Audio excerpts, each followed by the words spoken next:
My name is Geneva Madden, 28 years old. At my first family dinner after graduating medical school, I walked in 14 weeks pregnant. My father, chief of cardiothoracic surgery at the hospital his father built, stood up in front of 12 people and said, "You are not a Madden, get out."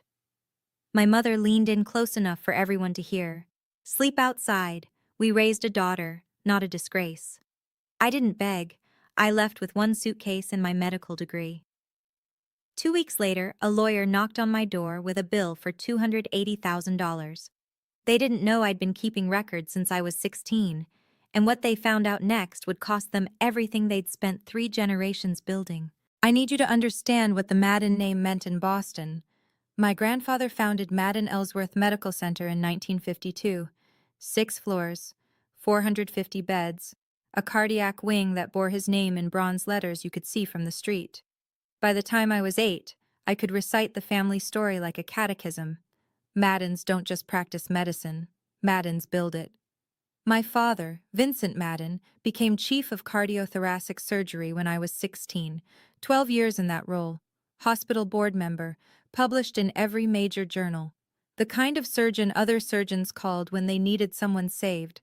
My mother, Diane, came from the Ellsworth side, the other half of the hospital's name.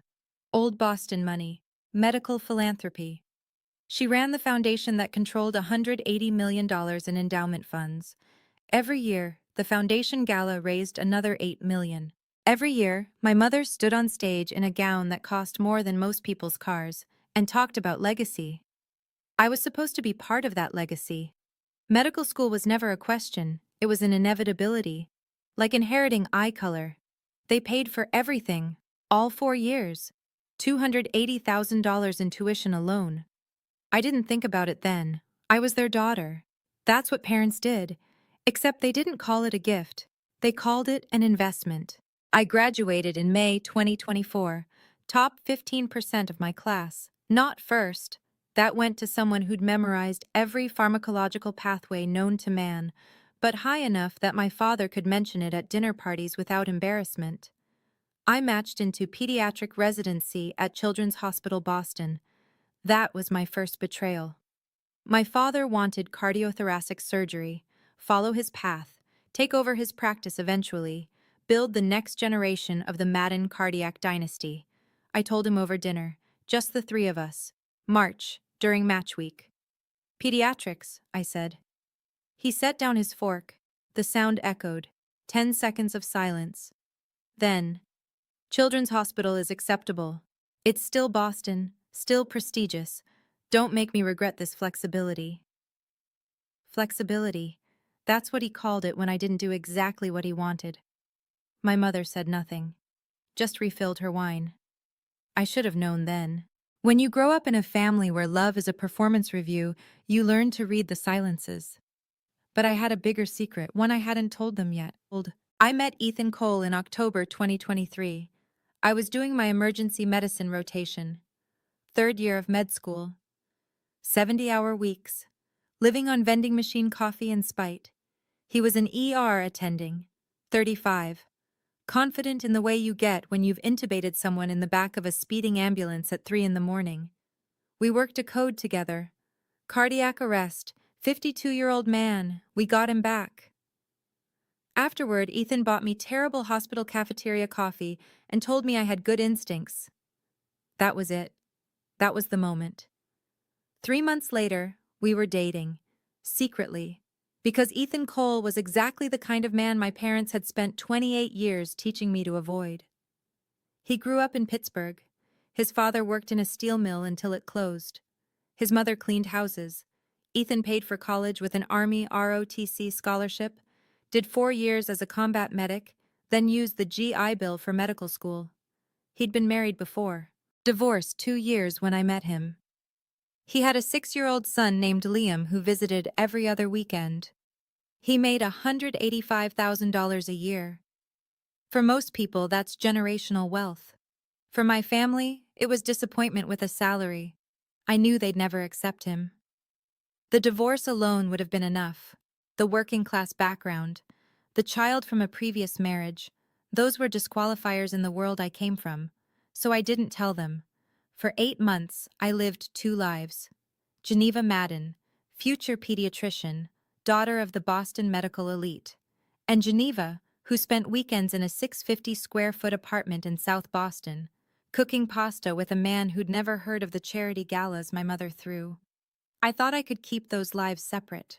I was wrong. By February, I was pregnant. We'd been careful. We thought we'd been careful.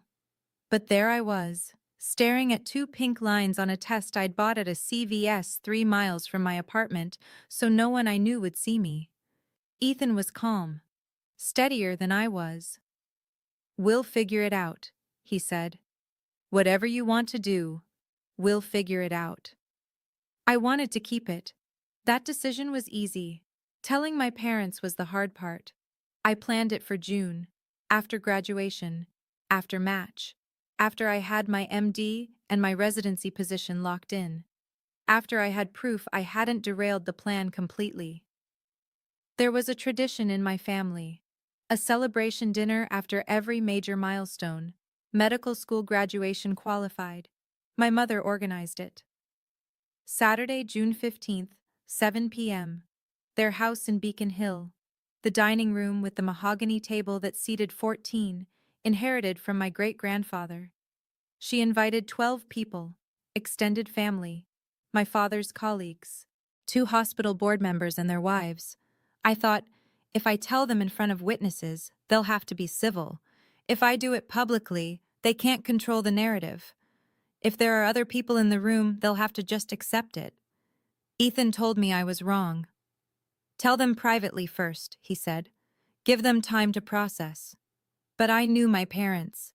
Private meant they'd have time to strategize, time to plan how to handle me, contain me, redirect me back onto the path they'd chosen. Public meant they'd have to react in real time. I thought that would protect me. I was so completely, devastatingly wrong. I arrived at 6:50 p.m. The house looked the way it always did. Brick facade, black door with a brass knocker, window boxes with flowers my mother paid someone to maintain. I'd lived there for 18 years, left for college, came back for holidays. It had never felt like home, just a building where I performed the role of daughter. I wore a navy blue maternity dress. Target, $38. The bump was visible, 14 weeks, no hiding it. Ethan had offered to come with me. I said no. "This is family only." He kissed me before I got out of the car. "Call me when it's over." I walked up the steps, knocked. My mother opened the door. She looked at my stomach. 3 full seconds. I counted. Then she said, "Everyone is waiting," and turned away. No hug, no greeting, just that. I should have left then. I didn't. 12 people around the mahogany table. My grandfather, Vincent Sr., 82, retired surgeon, the man who'd built the hospital my father now ran. My Aunt Patricia and Uncle Gerald. My father's sister and her husband. 2 hospital board members, Dr. Raymond Hartley and his wife Susan. Dr. Hartley had published 34 papers with my father. They vacationed together every summer. Family friends. People whose names I'd known my entire life but had never really known. I sat in the middle of the table, across from my father. My grandfather raised his glass. "To Geneva, the newest Madden to join the ranks. Your grandmother would be proud." Everyone drank. Dr. Hartley asked about my research project. I gave the standard answer. Pediatric asthma interventions in underserved communities. People smiled, nodded, made appropriate sounds. Normal. Except my parents hadn't said a word. They just watched me. Then my father set down his fork. The sound echoed. "You've been quiet tonight, Geneva." His voice was calm, neutral, the tone he used during surgery, clinical. Everyone stopped talking. "Is there something you'd like to share with the family?" I looked at him, then at my mother. They knew. I don't know how. Maybe my mother had called my doctor. Maybe she'd seen a credit card statement from the OB clinic. Maybe she'd just looked at me and known. But they knew. And this wasn't a family dinner. It was a trial. I could have lied. I should have lied. Instead, I told the truth. I'm 14 weeks pregnant. Silence. Not the polite kind. The kind that presses against your eardrums. I kept going. The father is Dr. Ethan Cole. He's an emergency medicine attending. We're engaged. We weren't engaged. But I thought it would help. Thought it would make it sound planned, legitimate, acceptable. It didn't. My father stood up. His chair scraped against the hardwood floor. Loud. Harsh. Everyone looked at him. Ethan Cole. He said the name like he was diagnosing a disease. The ER attending, divorced, with a child. Pause. From Pittsburgh. Another pause. You are not a Madden. Get out. I stood up, not because I wanted to, because my legs did it automatically. Dad? Get out. That's when my mother spoke. That's when. She didn't raise her voice. She didn't need to. You shamed us. You shamed this family. You shamed everything we built. Her voice was ice, clear enough for everyone at the table to hear. Sleep outside. Then she turned to the guests, smiled. The smile she used at foundation events when a donor said something inappropriate and she needed to redirect the conversation. Please excuse us. Family matter. I looked at my grandfather. He looked down at his plate. No one was going to help me. I checked my watch without thinking. 7:18 p.m. I'd been sitting at that table for 11 minutes. I left the dining room, walked upstairs to my old bedroom. The room looked exactly the way I'd left it after college. Cream walls. Bookshelf with my undergraduate biology textbooks. Desk where I'd studied for the MCAT. I pulled my old suitcase from the closet. Black Samsonite carry-on. I'd bought it for college in 2014. It still had the baggage tag from my med school interview trip. I packed clothes, toiletries, my laptop, the framed photo of me and Ethan I kept hidden in my desk drawer, my medical school diploma. 13 minutes. When I came back downstairs, the front door was locked from the inside. I knocked. My mother opened it. She was holding an envelope. Your health insurance card. You're off our plan as of tonight. I opened the envelope. The card had been cut in half. Clean scissor line through the middle. There was a note inside, handwritten. You made your choice. Live with it. Don't come back, my mother said. Don't call. Don't embarrass us further. She closed the door. I heard the deadbolt slide into place. I stood there for a moment. Then I walked to my car, got in, drove away. 7:31 p.m. I didn't cry until I hit the highway. I got to Ethan's apartment at 8:05. South Boston. 3rd floor walk-up. 650 square feet. 1 bedroom. Rent $2,100 a month. Liam was already asleep. Ethan opened the door before I could knock. He didn't ask what happened. He just pulled me inside and said, "You're safe here." I sat on his couch. Navy blue, second-hand, bought from someone on Craigslist when he first moved to Boston. I opened the envelope my mother had given me. Health insurance card, cut in half. The note. Ethan read it over my shoulder. He didn't say anything for a long time. Then, "We'll figure this out. I promise." I fell asleep on his couch. When I woke up, my phone had 17 missed calls, none from my parents. Sunday morning. 9 a.m. Voicemails from my Aunt Patricia. Geneva, I don't know what happened, but your father called me at midnight. He said you're no longer part of the family. Is that true? Call me. My college roommate, Jenna. Jen, what the fuck happened last night? Your mom told everyone you left because you couldn't handle the pressure of residency. Call me, I'm worried. 2 calls from numbers I didn't recognize. I didn't call anyone back. Then I saw the email. Subject line, Notice of Account Closure. From Douglas Pritchard, Pritchard and Associates, Attorneys at Law. Sent, Sunday, June 16th, 2024, 11:43 a.m. I opened it. From Douglas Pritchard, Escrior, dpritchard@pritchardlaw.com. 2. Geneva Madden, gmadden@gmail.com. Subject: Notice of account closure. Date: June 16, 2024, 11:43 a.m.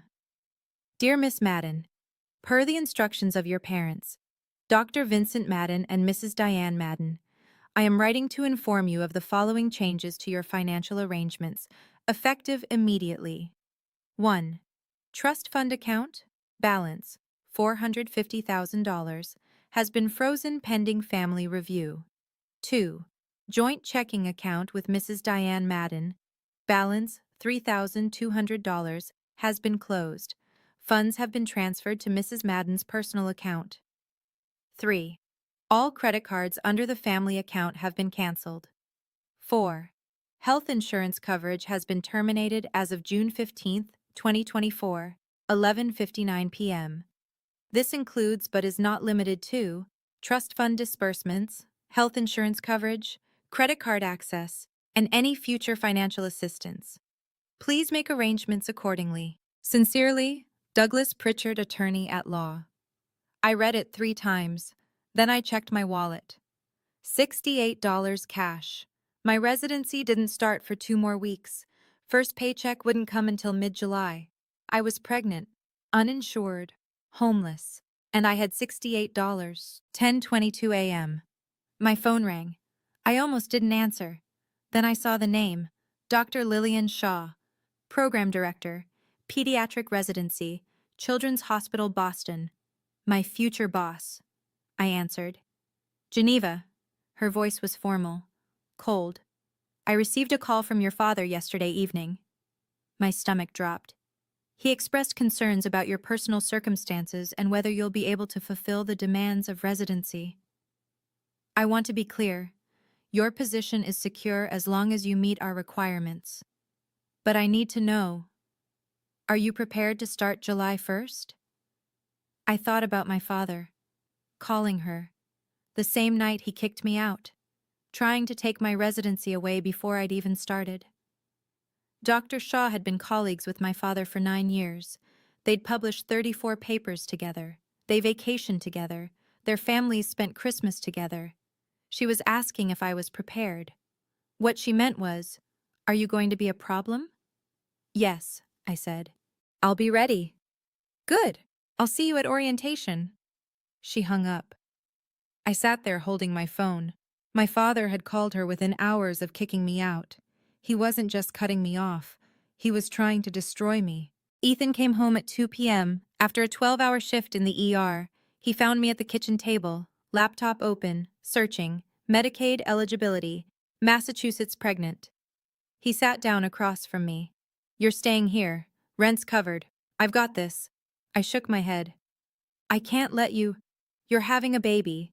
We're doing this together. End of discussion. I wanted to argue, wanted to say I'd figure it out on my own. But I couldn't, because I didn't know how. Ethan made $185,000 a year. After taxes, after his child support payments to his ex-wife, $1,100 a month, he cleared about $9,000 a month. His rent was $2,100. He could afford to help me. The question was whether I could afford to accept. I looked at him. This man I'd known for 8 months, who was offering me a place to live, a future, a family. My parents wanted me to fail. I could see it now. The locked accounts, the canceled insurance, the call to Dr. Shaw. They wanted me desperate, broken, crawling back to apologize. Okay, I said. Thank you. He reached across the table, took my hand. We'll figure out the money. You focus on staying healthy. I wanted to believe him, but I knew my parents. This was just the opening move. Monday morning, 3 texts from med school friends. Did you really drop out of residency? Are you okay? I heard you had a breakdown. Your mom posted something on Facebook. What's going on? I opened Facebook. My mother's post, published Sunday, 9:15 p.m. Our daughter Geneva has decided to take a different path. We support her journey and wish her well. Sometimes the roads we choose surprise us, but we trust in God's plan. 127 likes, 34 comments. Praying for your family. She'll find her way. You're such a strong mother. They were rewriting history, making it look like I'd quit, like I'd chosen this, like they were the gracious parents supporting their troubled daughter, not the people who'd kicked me out. I closed the app. I couldn't fight the narrative. Not yet. I didn't have the ammunition, but I was starting to look for it. June 16th through June 30th. 14 days. I built a routine. Wake up at 7. Make coffee in Ethan's drip machine, the kind you buy at Target for $19.99. Eat cereal, generic brand, $2.49 for a box that lasted 3 days. I'd never looked at price tags before. Not really. Now I was calculating cost per meal. Medical scribing work started at 9. Remote. $22 an hour.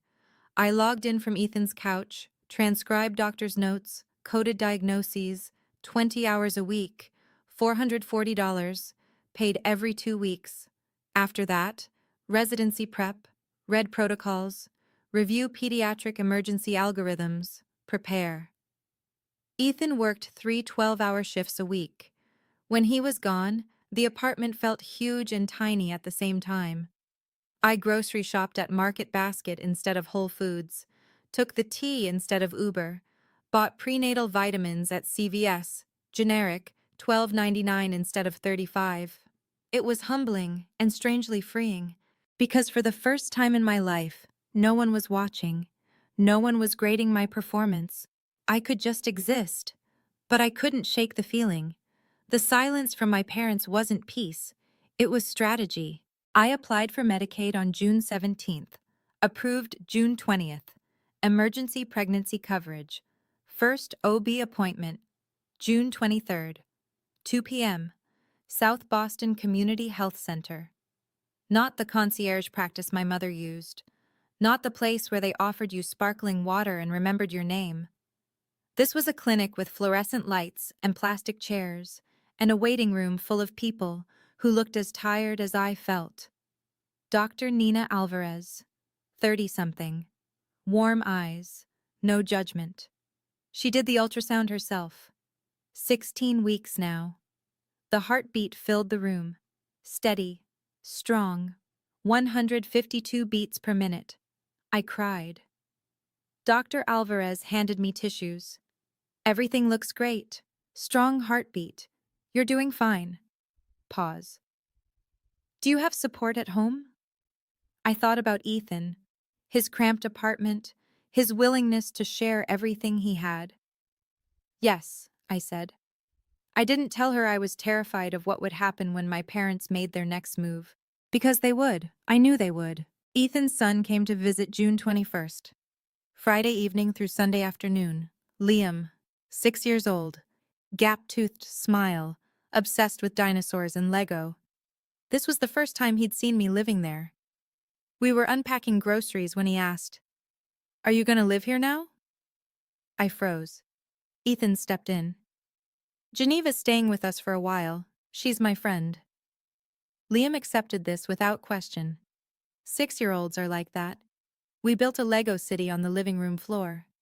Liam narrated the entire thing. A T-Rex attacked the fire station. The firefighters called for backup. Chaos ensued. It was the most normal I'd felt in weeks. That night, after Liam went to bed, I sat on the couch with Ethan. "His mom knows I'm here, right?" "Yeah," I told her. "What did she say?" "She said as long as you're good to Liam, she's fine with it." I looked at him. "I'm bringing chaos into this kid's life." "You're not chaos," Ethan said. "You're family." I didn't know how to tell him I didn't know what that word meant anymore. 14 days. 0 direct contact from my parents, but 12 phone calls from extended family. Aunt Patricia, twice. My cousin Rebecca, once. Family friends, people I barely knew. All of them with the same message. If you just apologize and agree to reconsider your choices, I'm sure we can fix this. Reconsider your choices. That's what they called it. What they meant was, End the pregnancy. Leave Ethan. Come back to the plan. I didn't answer. I blocked 4 numbers, but I knew what was happening. My parents were using their network, applying pressure from every angle, waiting for me to break. I wasn't going to. June 28th. A package arrived. Children's Hospital Boston logo, orientation materials, schedule, badge pickup instructions, required paperwork. Drug test appointment, July 5th. Residency started July 1st. 80-hour work weeks, $68,000 a year. First paycheck, July 15th. I did the math, 68,000 gross. After taxes, 4,200 a month. Rent share with Ethan, 1050. Groceries, 400. Student loans, 850. They'd been deferred during med school. They resumed in July. Prenatal care copays, 200. Transportation, 150. Total, 2650. That left 1550 a month. Barely enough. And I still had no idea what my parents were planning, but I was about to find out. June 30th. Sunday evening, 6:15 p.m. Ethan and I were making dinner. Pasta, jarred sauce, $7.99 for a package that would last 3 meals. Someone knocked on the door. I thought it was a delivery. It wasn't. I opened the door. A man, maybe 60, gray suit, briefcase. Geneva Madden? Yes. I'm Douglas Pritchard. I represent your parents. The lawyer. The one who'd sent the account closure email. I need to deliver this to you personally. He handed me an envelope. Thick. Legal-sized. You'll want to read it carefully, he said. I advise you to consult an attorney before taking any action, or inaction. Then he left. I stood in the doorway holding the envelope. My hands were shaking. I didn't open it until I sat down. 3 documents inside. The first was labeled Promissory Note, dated September 15th, 2020. Right before I started medical school, I read it. I, Geneva Madden, acknowledge receipt of $280,000 from Vincent and Diane Madden for medical school tuition, to be repaid in full upon demand or upon termination of parental relationship, whichever comes first. My signature at the bottom, notarized. I stared at it. I didn't remember signing this. Then I did. September 2020.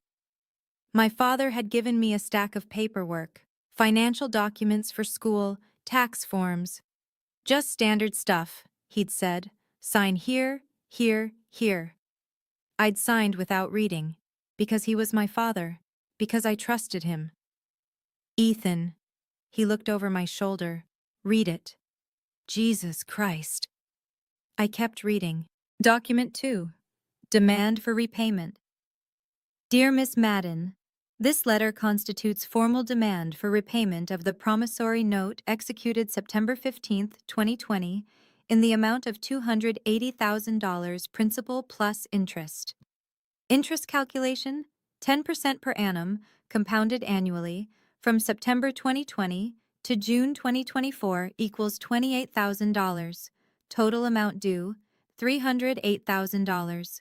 Payment is due in full by September 30th, 2024. Failure to remit payment will result in civil action and additional legal remedies. Sincerely, Douglas Pritchard, Esquire, on behalf of Dr. Vincent and Mrs. Diane Madden, September 30th. 90 days from now. I had $68 in my wallet. My residency salary wouldn't be enough. Not even close. $68,000 a year. $4,200 a month after taxes. To pay $308,000 in 90 days, I'd need $102,666 per month. I'd need to make 66 times what I actually made. Impossible. But there was a third document. I picked it up. Draft letter. Addressed to Massachusetts Board of Registration in Medicine and U.S. Department of Education, Office of Inspector General. Subject: Complaint regarding financial aid fraud. I read it. To whom it may concern. We have reason to believe Dr. Geneva Madden fraudulently obtained federal financial aid between 2020 and 2024 by misrepresenting her financial situation on FAFSA applications. Specifically, Miss Madden filed as an independent student and claimed no parental financial support, which qualified her for federal loans at reduced interest rates. In reality, her parents provided $280,000 in direct tuition payments during this period, which was not disclosed. This constitutes federal financial aid fraud under 20 U.S.C. Paragraph 1097. We request a full investigation. Sincerely, Vincent and Diane Madden. I stopped breathing. FAFSA. Free application for federal student aid. I had filed as an independent student every year, 2020 through 2024.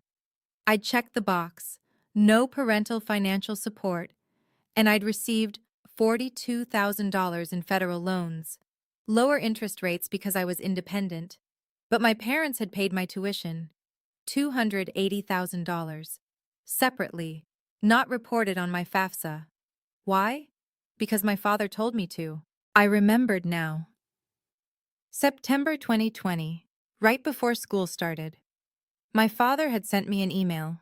Subject: FAFSA instructions. Geneva, make sure you file as an independent student. Check no parental support on the application. I'll handle tuition separately through my personal account. This is standard for high net worth families. Tax optimization. Trust me, I'd done exactly what he said, because he was a doctor, a hospital chief. He knew how these things worked. Except now he was going to use it to destroy me. If they filed this complaint, the medical board would investigate. Federal financial aid fraud carried penalties up to $20,000 in fines, 5 years in prison, and while they investigated, which could take 12 to 18 months, my medical license would be suspended. No license meant no residency. No residency meant no career. 8 years of medical school. Gone. Ethan was reading over my shoulder. This is extortion. It's a trap, I said. They set this up 4 years ago, made me sign a contract I didn't read, told me to lie on federal forms, and now they're using it against me. My voice was shaking. They made me the criminal, and they have all the proof. I did the math again, out loud, because if I didn't say it, I'd convince myself it wasn't real. Resident salary, $68,000 a year, $5,666 a month gross, $4,200 net after taxes. Expenses, rent share, food, student loans, medical care, transportation, $26.50 a month. That leaves $1,550. To pay $308,000 in 90 days, I couldn't even say it. Ethan said it for me. $100,000 a month. Pause. You can't pay it.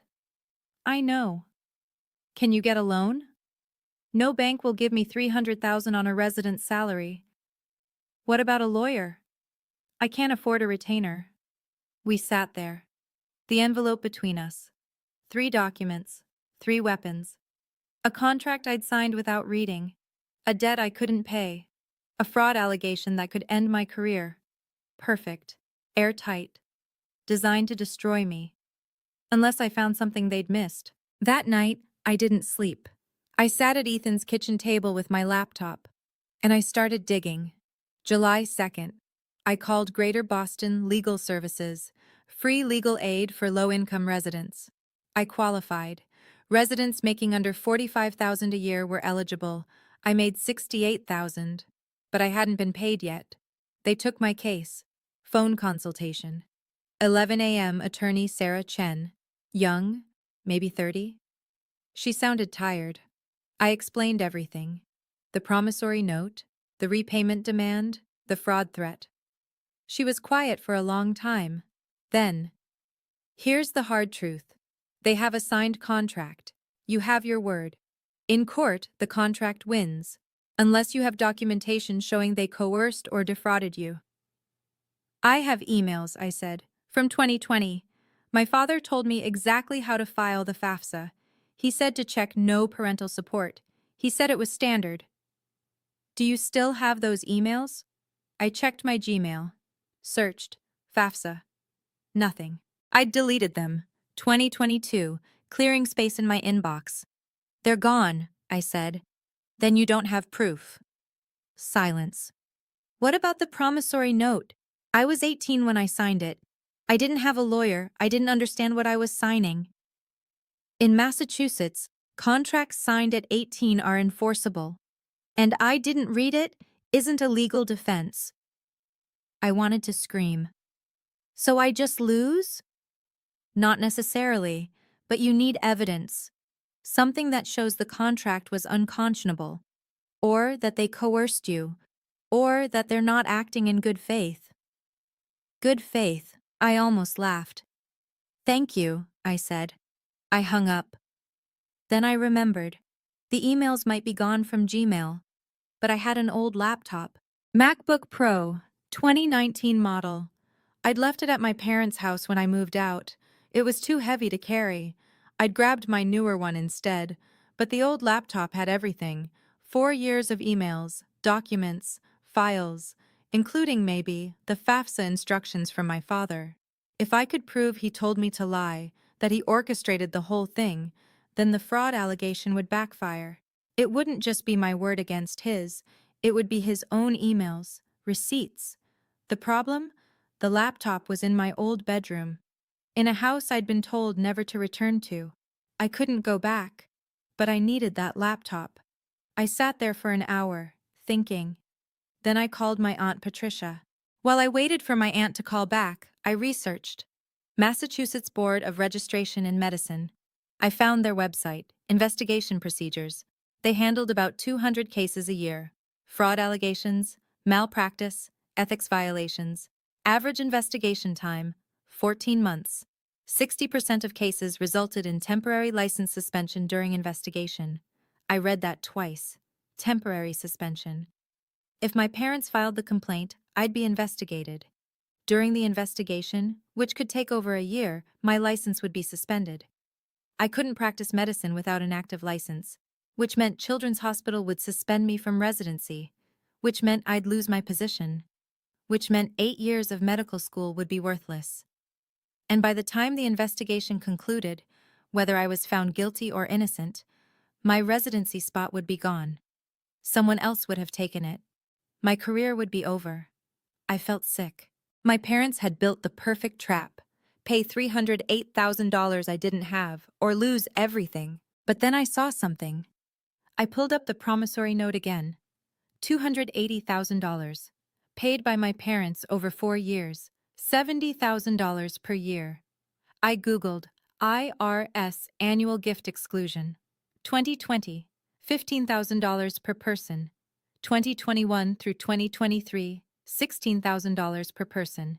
Anything over that amount had to be reported. Gift tax applied.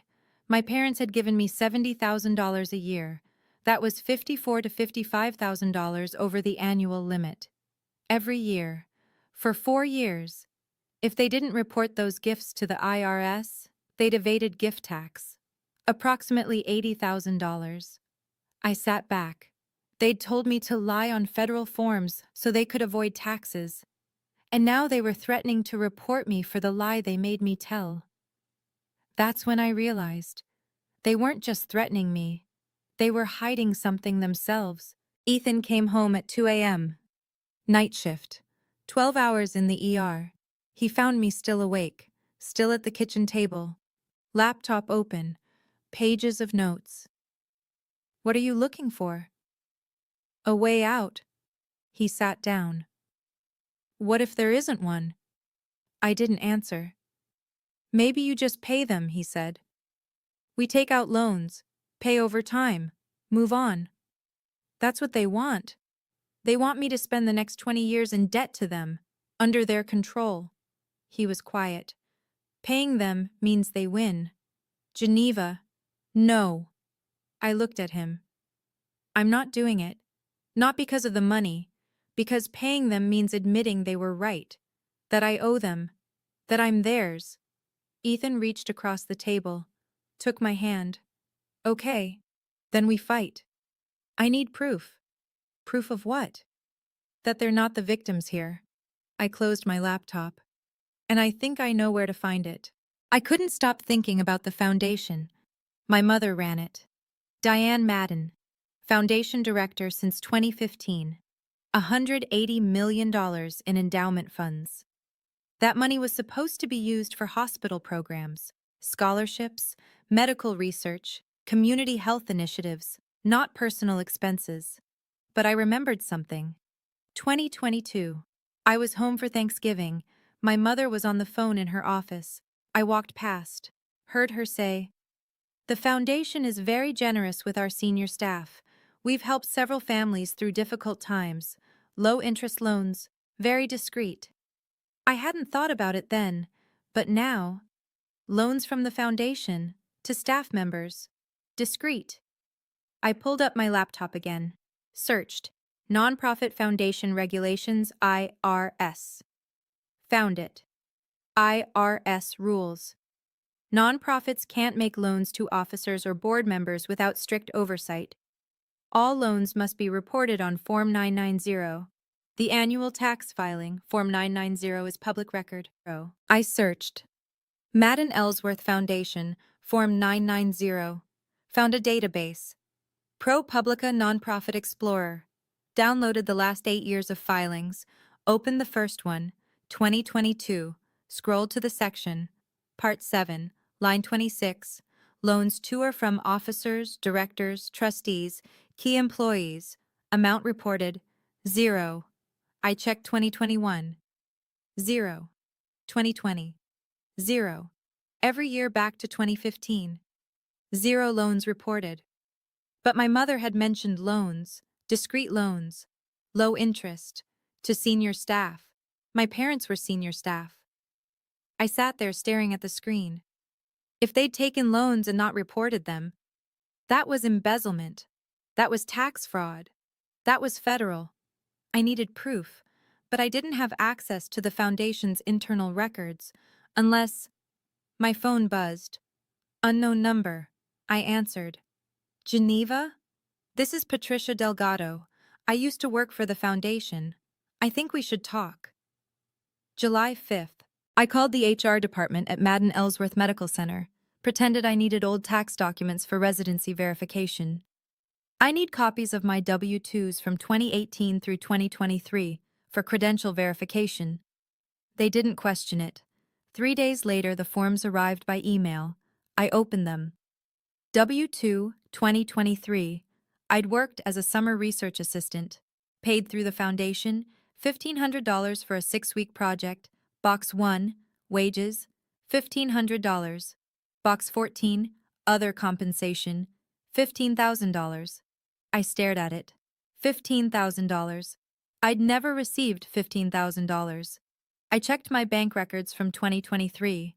One deposit, $1,500. Not $15,000. Where did the other money go? I checked the other W-2s.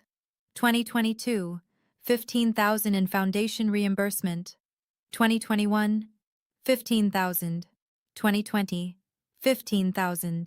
2019, $15,000. 2018, $15,000. $90,000 total.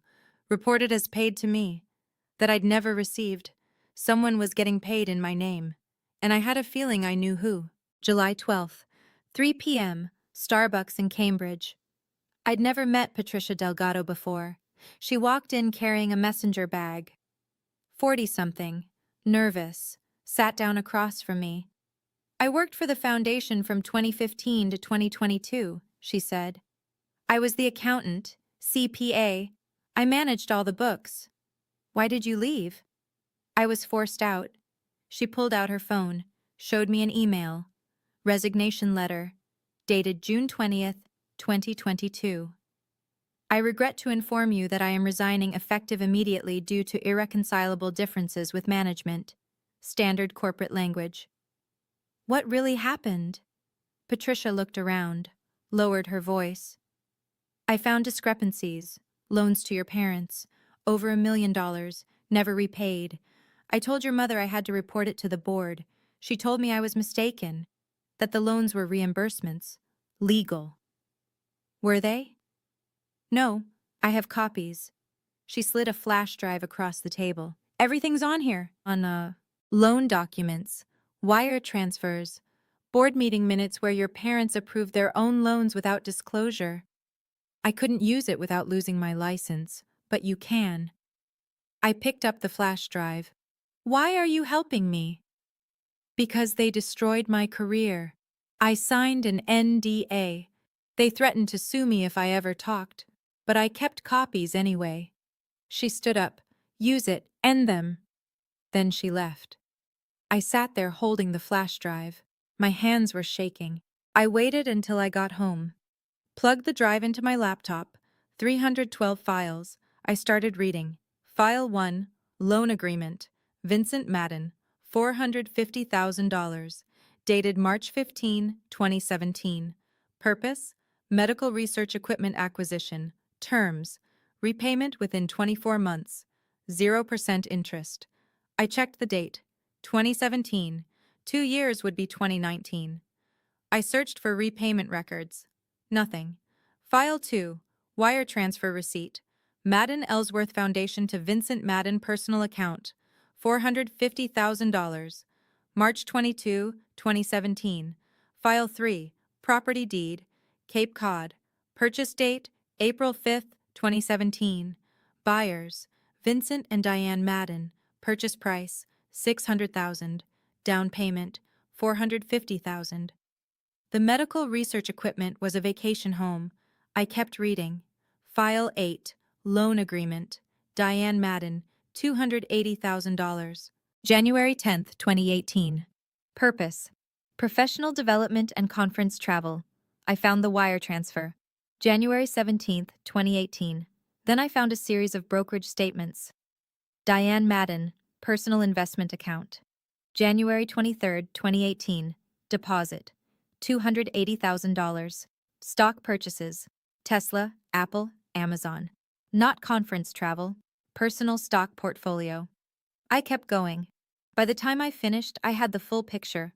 Total loans from Foundation to Vincent and Diane Madden, 2015 through 2023, $1,270,000. Amount repaid, 0. Breakdown: vacation home. Down payment, $450,000. Classic car collection, Vincent, $280,000. Stock investments, Diane, $340,000. Miscellaneous personal expenses, $200,000. They'd been stealing from a charity for 8 years, using donor money to buy vacation homes and sports cars. I needed to verify one more thing. I pulled up the Foundation's Form 990 filings again, checked every year from 2015 to 2022. Part 7, line 26. Loans to or from officers, directors, trustees, key employees. Every year, $0 reported. They hadn't just taken the money. They'd hidden it from the IRS for 8 years. That was federal tax fraud. I sat back.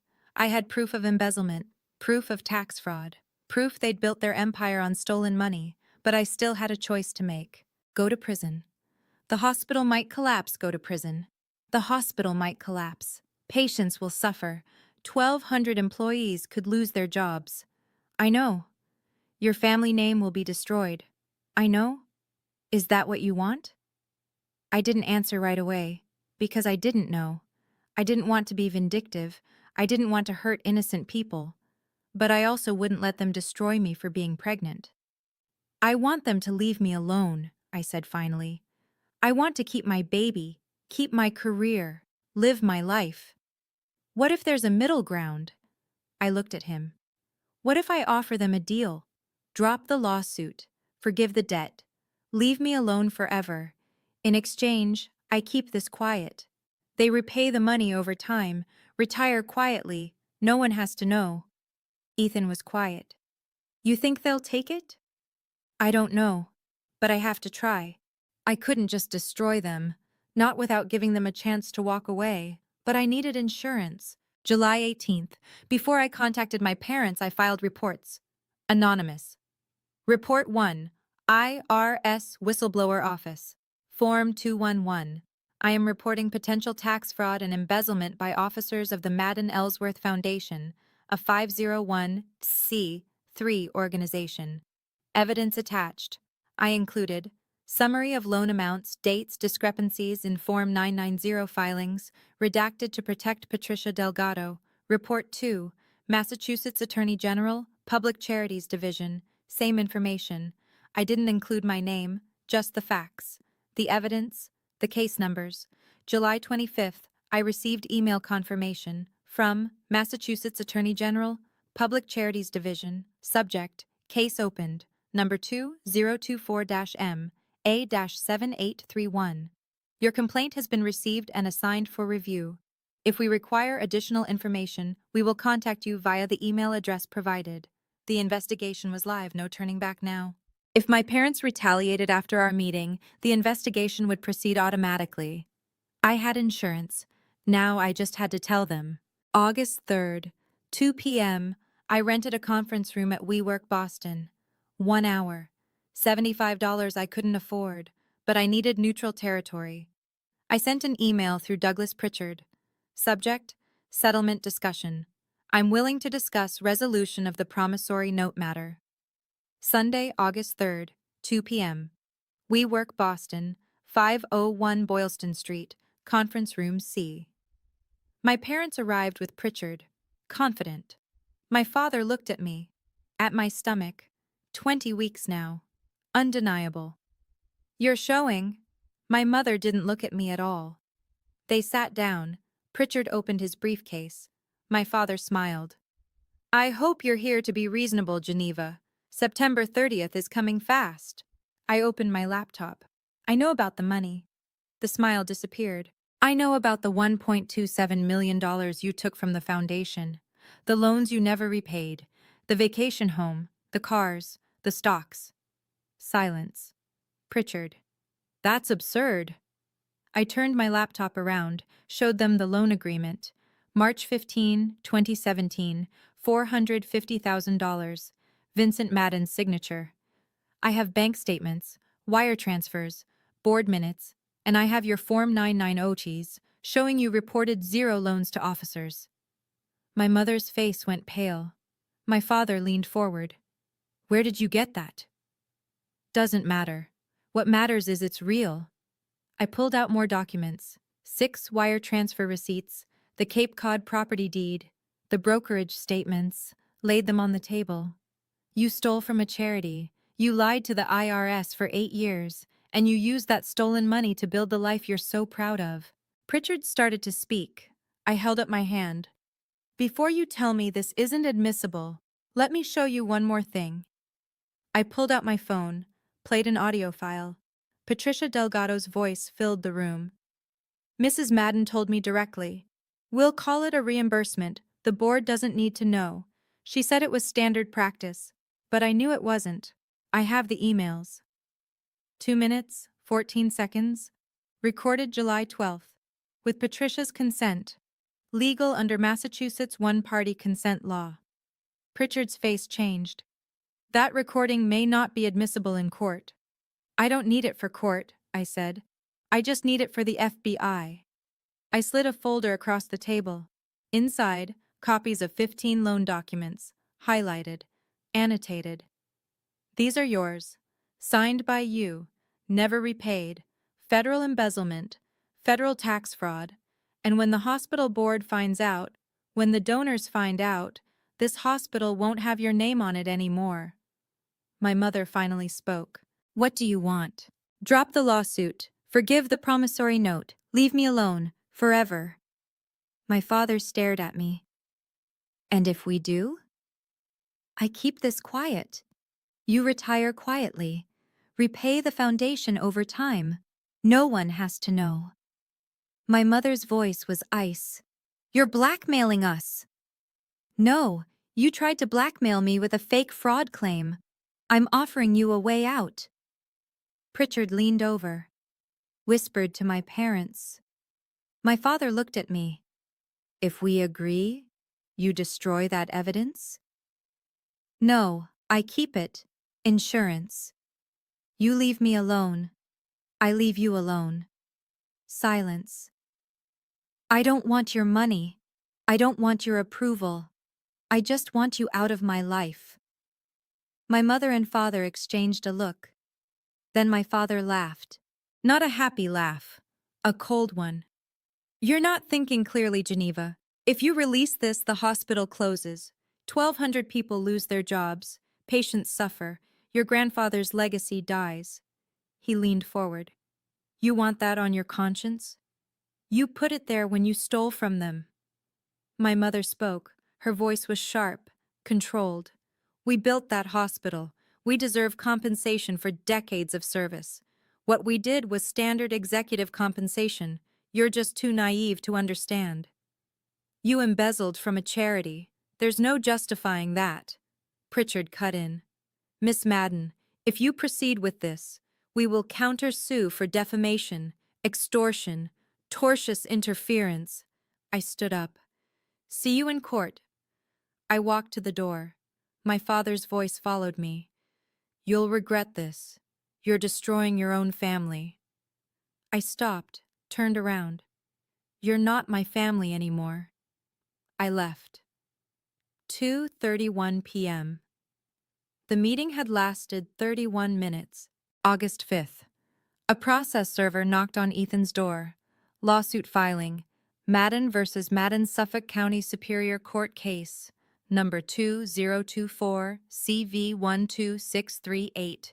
I read it.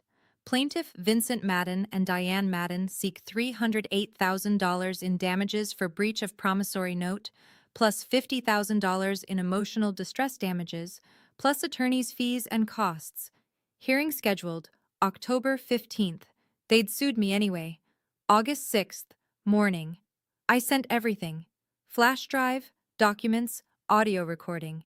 To FBI Boston Field Office, Public Corruption Unit. IRS Criminal Investigation Division, Massachusetts Attorney General, Hospital Board Chair, anonymous email. I pressed send. Then I waited. August 6th, afternoon. My phone rang. Unknown number. Miss Madden, this is Special Agent Maria Torres, FBI. We need to talk. The investigation wasn't theoretical anymore. It was real. And it was moving fast. August 15th, 6 a.m. I woke up to my phone buzzing. News alert, FBI raids Madden Ellsworth Medical Center in fraud investigation. I turned on the TV. Live footage. FBI agents carrying boxes out of the hospital. Staff standing outside, confused. A reporter on screen.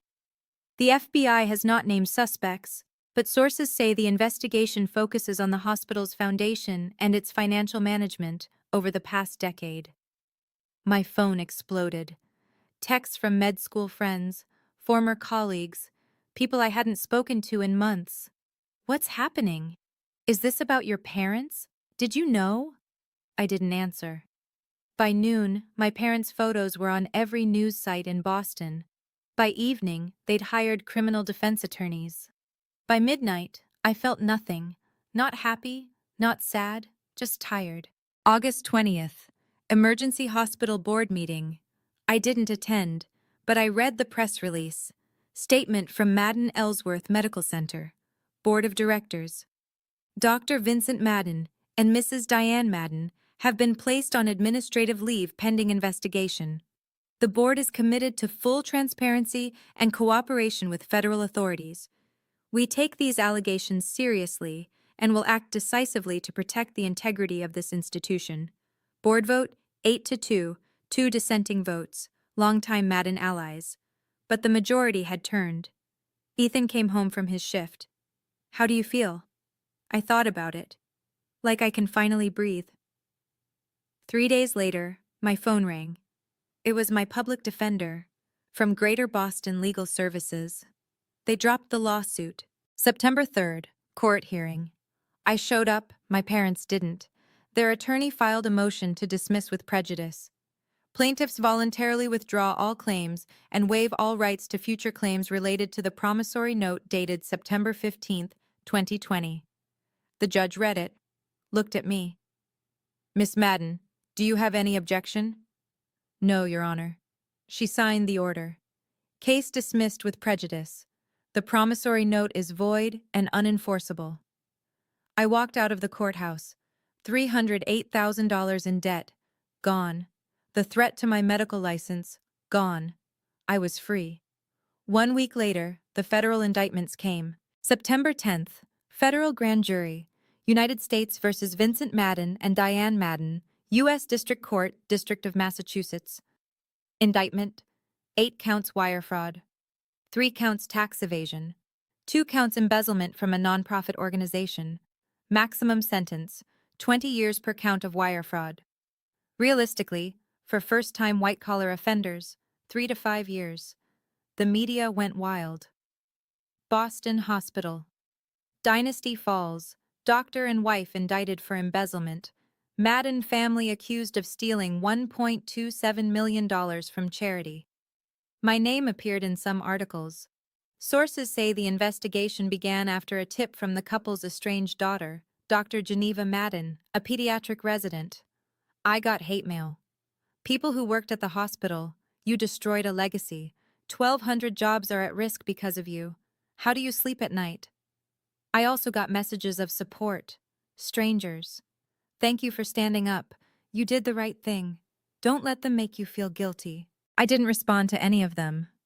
The hospital board met again. And this time they made a different decision. October 1st. Board vote, 9-1. Motion to rename Madden Ellsworth Medical Center.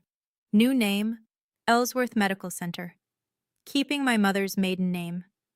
The Ellsworth family hadn't been implicated, but erasing my father's name entirely. The hospital he'd run for 12 years. The legacy his father had built in 1952. Gone. Press release. We honor the contributions of the Ellsworth family while acknowledging that the Madden name no longer represents the integrity and values this institution requires. New signage installed, October 15th. Cost, $85,000. I read the announcement sitting in Ethan's apartment. I felt a strange mix of vindication and grief. My father's life's work, erased, but he'd chosen this. Not me. 2 weeks later, they took a plea deal. October 15th. Sentencing hearing. I watched via Zoom. I didn't go in person. My parents stood before the judge, both pleading guilty to 3 counts of wire fraud. Reduced charges, part of the deal. Sentence: $1.5 million restitution to the foundation, paid over 5 years. 3 years probation. 500 hours community service. Permanent ban from nonprofit leadership. No jail time. The judge cited their age, both over 60, no prior criminal record, health issues. The only reason you're not going to prison is your age and the restitution you've agreed to pay. But make no mistake, you betrayed the trust of your community. You stole from people who believed in you. That is unconscionable. My father looked old. My mother cried. I felt empty. Not victorious, just done. I never spoke to them again. Not at sentencing, not after, not ever. January 18th, 2025. 3:42 a.m. Contractions started. Ethan drove me to the hospital. Labor, 11 hours. She was born at 2:31 p.m., 7 pounds, 3 ounces. Healthy, perfect. I held her and cried. The first real cry since June. We named her Claire Elizabeth Cole, taking Ethan's last name. Not Madden. No grandparents came to visit, just Ethan. Liam, now 7 years old. Ethan's parents, blue collar, warm, loving. They brought balloons and stuffed animals and called her our granddaughter without hesitation. I looked at Claire, at her tiny hands, her perfect face, and I thought, you're going to grow up knowing you're loved, not for what you achieve, just for who you are. That was the only legacy that mattered. June 2027. I was 31, finishing my last year of residency, chief resident in pediatrics at Children's Hospital Boston. I'd been accepted to a pediatric cardiology fellowship, same field as my father. The irony wasn't lost on me. I'd married Ethan. Small ceremony, October 2026. Just us, Liam, Claire, and a few close friends. Claire was 2.5. Funny, stubborn, healthy. We lived in a 2-bedroom apartment in Somerville. Rent $2,400 a month. Not Beacon Hill, but it was ours. One afternoon, a letter arrived. Return address. Diane Madden. My mother. I stood in the hallway holding it. Ethan came up behind me. You gonna open it? I stared at the envelope. 3 years of silence. And now this. I held it for a full minute. Then I walked to the trash can and threw it away, unopened. I don't need to know what she has to say, I told Ethan. I already know who I am. He nodded. We went inside. People ask me if I regret it. Reporting them, destroying the family name. I don't, because they weren't trying to protect a legacy.